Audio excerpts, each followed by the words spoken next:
We're here in Ferdinand this Monday, September 11th, for today's edition of Monday with the Manager. We're about to meet with Chris James, and since the last time we spoke with him, there was a light replacement project taking place along 3rd and Main Streets in Ferdinand that's since been completed, and another culvert replacement project started on Vienna Drive in the area of 22nd Street. Today, we'll get an update from Chris James on how that culvert replacement project is going and what residents and visitors can expect for the upcoming Ferdinand Folk Festival taking place this weekend. Hot. The last couple of years we've been in the 80s, which is a little above normal, and so folks tend to gravitate more to the shade and the tree lines, just to stay out of the direct sun. And those folks will start setting up their pop-up tents and such on Thursday, most likely. Friday is our busiest day. That's when we do the things we need to the stage, get the Folk Fest banners hung from it, make sure the backdrop, everything is positioned right. The sound and light guy will come that afternoon and do his stuff. So we want to have our things done and out of the way to stay out of his way. And so it's just a kind of a mile-a-minute process a little bit, especially on Friday. The vendors will start showing up later in the afternoon, especially the food vendors. If they have trailers, things of that nature, they come early, so they've got maneuver room. They don't have to worry about Joyce standing in the way, waiting at a different booth, trying to back it in or pull it forward. They've got space and room to work with, so they'll position their booths where they need, and that way it's set. And then come Saturday morning, they come back in, and then they will finish setting up, start cooking whatever they're cooking, the type of product. Each vendor has its own method of doing things, and we're hoping by maybe even a little earlier than normal, because the Heartland Half Marathon will be wrapping up just before the fest really kicks into high gear. We're hopeful that the food vendors will have some stuff maybe already prepped, so that the runners, once they kind of catch their breath, drink some water, and let their heart rate go back to a more normal level, normal for runners as opposed to normal for people who don't run like me.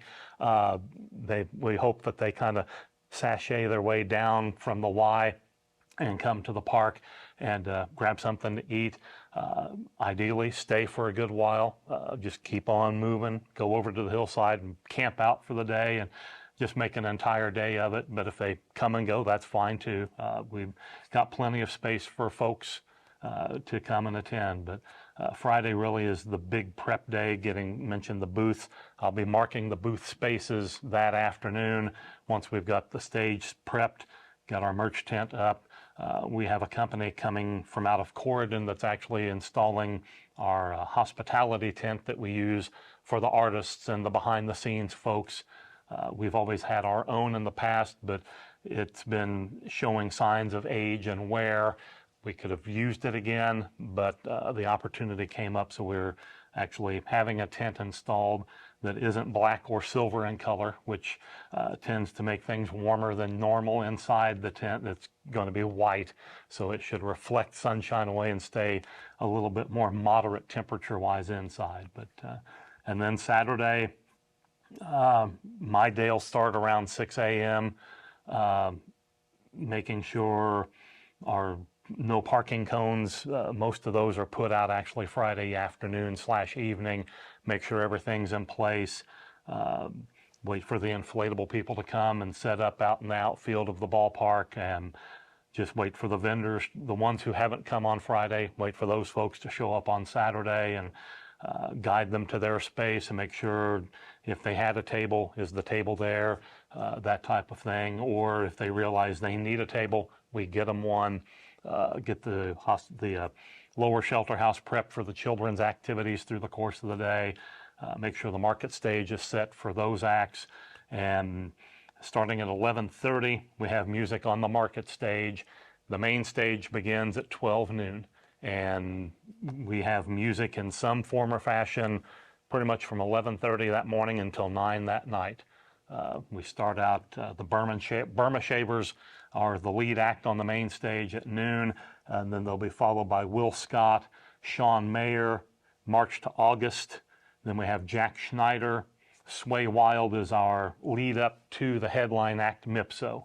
Mipso will perform from 7:30 until 9 o'clock, and they're very highly touted in their circle, and we feel real good about the acts we have, a good blending of male and female, not too much all up-tempo, but not too much slow and mellow, just a good blend all the way around. There'll be tunes for everybody, and there'll be people there who come because Mipso's playing or because of Sway Wild or Burma Shavers, and then they'll stay and check out some of the other stuff and maybe find a new favorite or another new favorite performing. And that works out as kind of the best of both worlds for everybody. And so we're looking forward to that. The weather forecast, I don't really take a look at that until about Thursday, just because that's less time for the forecasters to not be right. And so we don't plan this way and then it turns out that way. So others, I think, are already watching it, and that's fine. I'm a little more superstitious that way. You didn't want to jinx it. So about Thursday, probably that afternoon, I'll kind of take a closer look at it and think, okay, we're going to be okay, or we're going to have to make sure we got Plan B lined up. But everything is moving forward and should be another great day. Invite everyone to come out to the 18th Street Park. I realize this particular weekend is just chock full of activities. Holland Fest is that weekend. Schnellville, I believe, has a car show on Saturday. They have their picnic Sunday. There's something up at French Lick. I mean, there are lots of things going on. And we just encourage folks to carve out a part of their day to come to Ferdinand and spend with us, the bigger part, ideally. But we're not going to be too greedy. We'll share the people with other events, and ideally, folks from the other events will say, hey, come here, go over to Ferdinand, come back to us, and try to hit all the high points as best as possible. But really looking forward to that, and just want to give folks a little bit of a heads up because of the Heartland Half Marathon. They get started early that morning. I believe 7 a.m., 7:30 range is when they do their final signups and make sure everybody's ready to go. And then they do their thing. They actually have their kids' mile run Friday evening, so it's not just all swamping Saturday morning. So they'll have their kids run Friday night, and then they'll have their 5K and then the half marathon Saturday morning. And I think they've got a pretty good group of runners lined up for that. I haven't heard a specific number, but I think they're pretty pleased with the folks who have thrown their hat in the ring to participate in either of the events. And so it may be a little more congested that morning somewhat just because of the runners out and about, but otherwise it should be a great day. And then want to give somebody maybe visiting from out of the area a heads up that Vienna Drive at 22nd Street is still closed off. So if you're used to coming in off, say, of Club Road or off of 264 and looping in Vienna and kind of coming up the back way to the park, you're not going to be able to do so. It's in full culvert replacement mode right now. A good chunk of the culvert is in the ground, and then there's a great big part of culvert sitting on the road ready to be installed. So you'll have to make some travel arrangements to detour your way around. If you're used to coming a particular way to the park, find an alternate route to get in. But otherwise, it'll be business as usual, and looking forward to lots and lots of friendly faces in town. And everything is free of charge. There's no ticket fee, no parking cost, no admission charge of any kind. The only money you have to spend, and you don't have to do it, is if you go to one of the food vendors. If you're there long enough through the day, you're probably going to get hungry. And if you're not planning on getting hungry, if the wind blows the right way, you're going to smell all the food, and so that'll make you hungry. But just spending money at the vendors is the only money that you would really have to outlay. And then with our inflatables, there is a bracelet cost for that. But we're actually looking to get that subsidized for next year's, so that, again, it's even more free of charge. So we've already got the wheels spinning a little bit for 2024, and we haven't even done this year's yet. So lots of things going on. Yeah.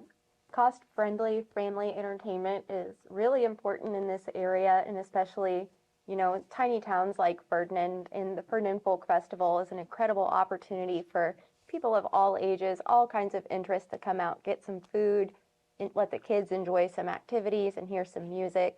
And again, for anybody watching, just remember to use that extra driving caution when you're in the area on Friday night when the kids are participating in the Heartland Fun Run. Continue that caution on Saturday, especially in the area of Vienna and 22nd Streets. And is there anything else that we need to remind them? Just bring good vibes. The Ferdinand Community Center, we have to give them kind of a special shout out. They purposely do not book events that weekend of Folk Festival. So their parking lot is available to everybody who comes in to visit. I mean, the vendors, they get there early, then they kind of fill in spots at 18th Street and then up along the cul-de-sac area. But for everyone else who's just coming in because Joyce is playing on the main stage and they want to make sure they're there for that, there's plenty of room at the community center parking lot that they can take advantage of. And there's also going to be parking up by the high school if you get there later in the day and can't really find a spot, up by the library, and even the Y to a point. There is going to be a lot of available parking spaces. So you might have to walk a little further to get there, but there will be a space to put your vehicle in and come on over for the Folk Festival. It's our 13th edition. We've only had to miss 1 year, and that was because of the nasty COVID bug a few years back. So we've started up, I guess, round 2 of it, and we're charging forward. We've got a good core group of folks who know what to do behind the scenes to make it look flawless day of, even though there's a lot of blood, sweat, and tears that go into the process behind the scenes. We're looking forward to another great day and another great folk festival. Thank you. I mean, I'm not sure that hypothetically advertising me as an act on the main stage is a great way to pull people in, but I'm certainly sure that the MIPSO and all of the other great performers coming in will provide some quality entertainment that won't make anyone's ears bleed. There you go. And Bill Potter is our master of ceremonies again this year, so give a special shout out to the Silver Herald man himself. So. The man, the myth, the legend, yes. Our very own Bill Potter. Definitely. Well, thank you so much for making time for us today, this Monday, September 11th, and we're looking forward to joining you for the Ferdinand Folk Festival this weekend. Thanks for coming, Joyce. Thank you. Welcome in Ferdinand anytime. I'll be around. Good. You've been watching today's Monday with the Manager with Chris James here in Ferdinand on 18 WJTS. As a reminder, if you're in the area of Ferdinand on Friday night, September 15th, be careful and make sure to use extra caution as the Heartland Half Marathon Kids Fun Run will be taking place. Food vendors will be getting set up. And Saturday, the Ferdinand Folk Festival will be in full swing at 18th Street Park. Thanks for watching today's Monday with the Manager on 18 WJTS. I'm Joyce Murrell reporting. Good night.